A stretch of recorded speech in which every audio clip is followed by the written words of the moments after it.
My girlfriend screamed, "Get out." Well, I brought up marriage after 5 years together. I said, "Gladly." Then I moved out that night and left behind the ring I'd been hiding for months, with a note saying, "Dodged a bullet." Her panic call started when her friend saw my engagement announcement 3 months later with, "I, 32 male, just did something that either makes me the most petty person on the planet or the most self-respecting. Probably both.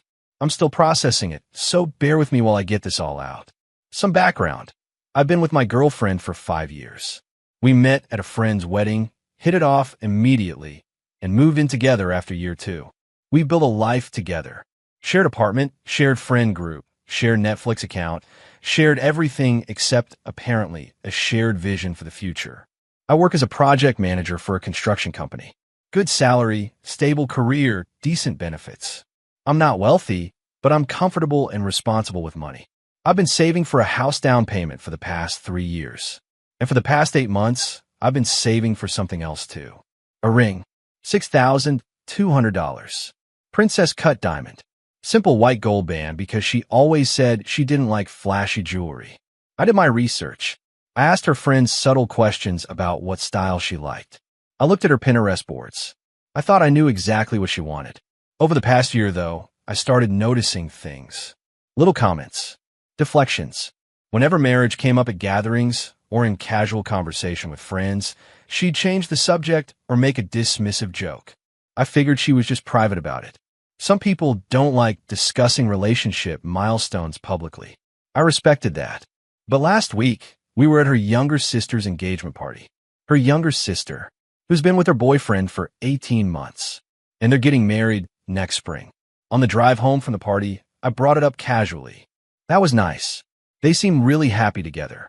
She was quiet, didn't respond. Made me think about us. I continued. We've been together longer than most of our friends who are married now. Maybe it's time we talked about our timeline, what we're building toward. She gripped the steering wheel tighter. Can we not do this right now? When can we do it then? Every time I try to bring up the future, you shut it down. Because I don't want to talk about it. Why not? After 5 years together, don't you think I deserve to at least know where this is going? That's when she snapped. I said I don't want to talk about it. God, why do you always have to push? Why can't you just be happy with what we have right now? Because what we have feels like it's standing still. I want to know if we're building towards something real or just existing in the same space. She pulled into our apartment complex parking lot and slammed the car in a park harder than necessary. You want to know the truth? Fine. I don't know if I want to marry you. I don't know if I want to marry anyone.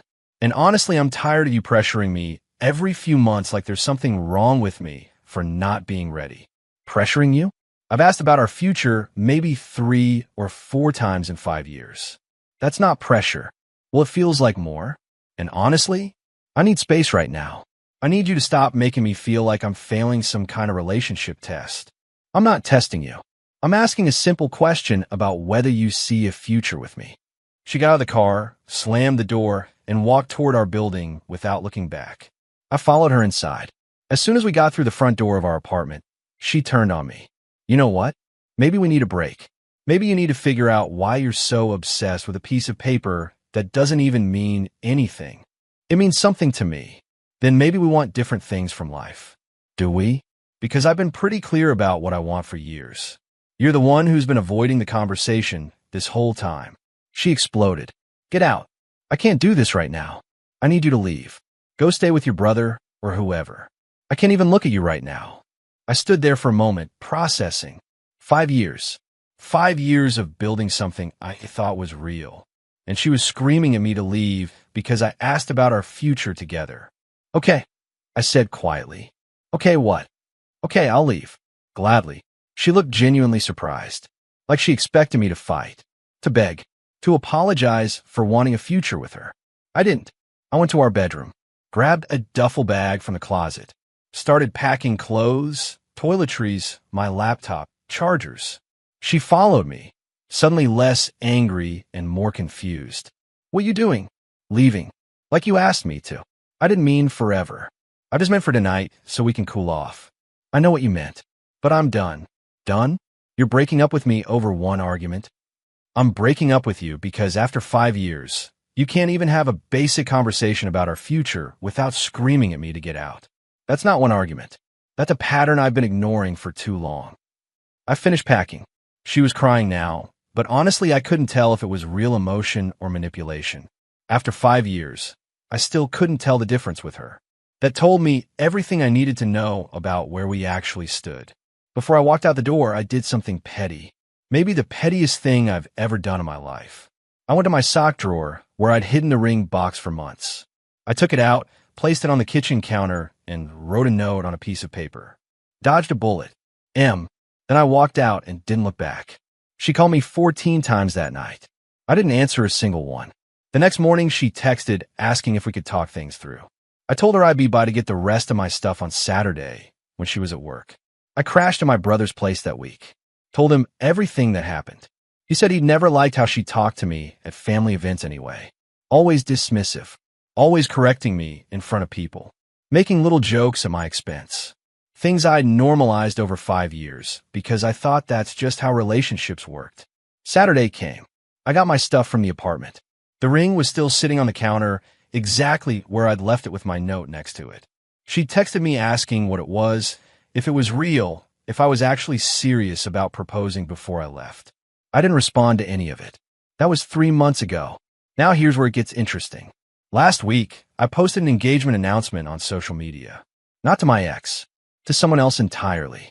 I reconnected with a woman I knew from college about 6 weeks after the breakup. We'd always had chemistry back then, but the timing was never right. She'd been in a serious relationship when I started dating my ex. We lost touch over the years. She reached out when she saw my relationship status changed. We got coffee and talked for 3 hours straight. Then dinner the next week. Then we started spending every weekend together for 2 months. I know it's fast. I know. But when you spent 5 years with someone who made you feel like wanting commitment was a character flaw, and then you meet someone who talks about the future on date 3 like it's the most natural thing in the world. You know? I proposed last week at a small dinner with just the two of us. She said yes before I finished asking. We're not rushing the actual wedding. Thinking next fall gives us time to plan properly. But we both know what we want, and we're not afraid to say it out loud. Here's the thing, though. My ex's friend group overlaps significantly with mine. So when I posted the announcement, it got back to her within hours. My phone started blowing up. Text from her. Are you serious right now? You proposed to someone after 3 months? You couldn't even wait a year before moving on? This is clearly a rebound, and you're going to regret it. Text from her friends. This is so disrespectful to her. You're only doing this to hurt her. She's absolutely devastated. One friend even sent, she found a ring. She knows you were going to propose to her. How could you give that same ring to someone else? I didn't give it to someone else. I bought my fiancée her own ring. Different style. Different stone. A ruby because it's her birthstone. Completely new start. My ex's ring is still sitting in a drawer at my brother's house. I don't know what to do with it yet. Return it? Sell it? I'll figure out eventually. The calls and texts haven't stopped. My ex apparently told everyone I blindsided her and that she didn't know things were that serious. That I threw away 5 years over one argument. Funny how she's already rewriting what actually happened. I haven't responded to any of it. I'm too happy to engage with the drama. But part of me wonders if I should have handled the announcement differently. Posted it more quietly. Given her more time. Then I remember her screaming at me to get out because I dare to ask about her future. And I don't feel bad anymore. Update 1, 5 days later. Alright, y'all. Things have gotten messy, eh? I didn't expect the drama to escalate this far, but here we are. First, thank you to everyone who validated that I'm not crazy. Some people said moving on quickly was suspicious or that I must have been emotionally checked out before the breakup. Honestly, maybe I was. When someone deflects every serious conversation for years, you start building walls without even realizing it. So here's what's happened since my post. My ex reached out through every possible channel. When I didn't respond to texts, she tried calling repeatedly. When I didn't answer calls, she DM'd me on every platform.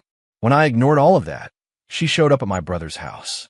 My brother's house, where I haven't even lived for over 2 months because I got my own apartment.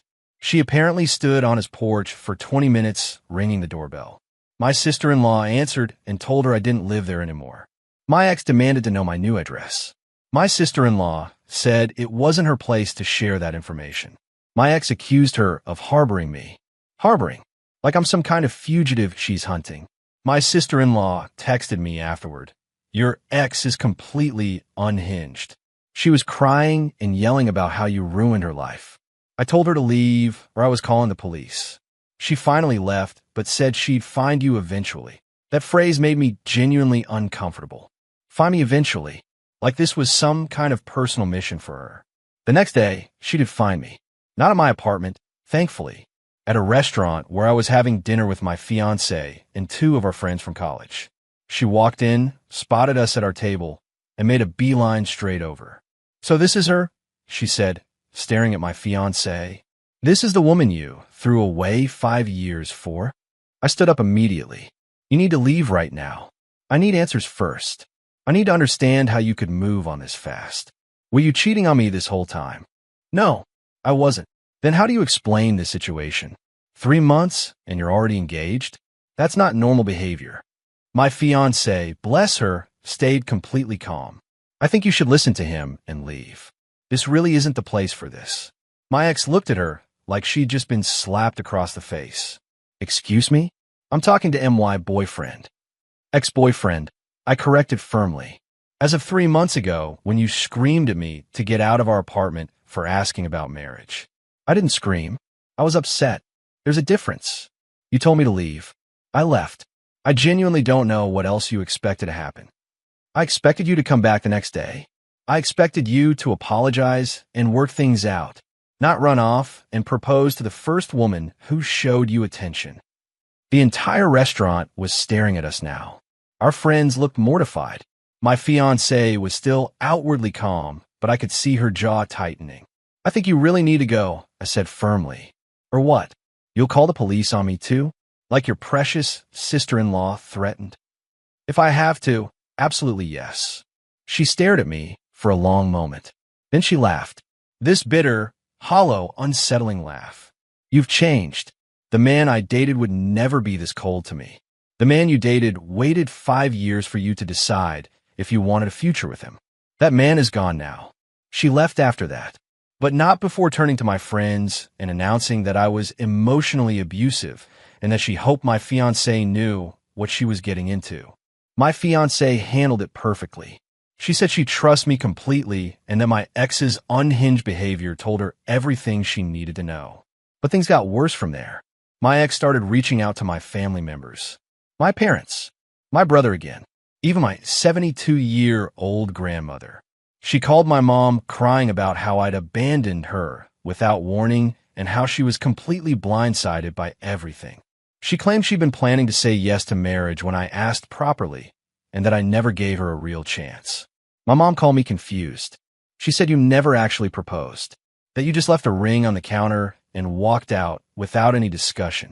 That's technically true, because she screamed at me to leave while I tried to talk about our future together. She said you were pressuring her constantly.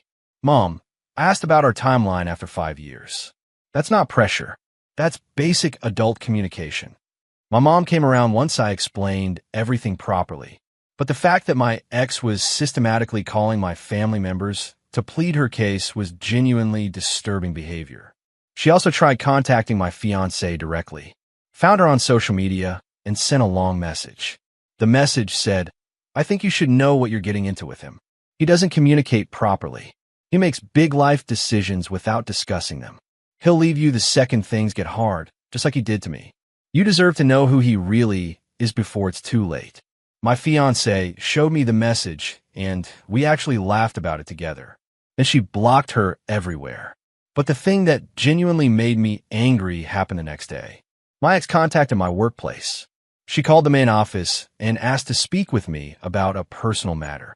When a receptionist said I was unavailable and in meetings, she left a message saying she needed to discuss shared assets and potential legal concerns. I don't have shared assets with her. Our apartment lease was entirely in her name. Our bank accounts were always completely separate.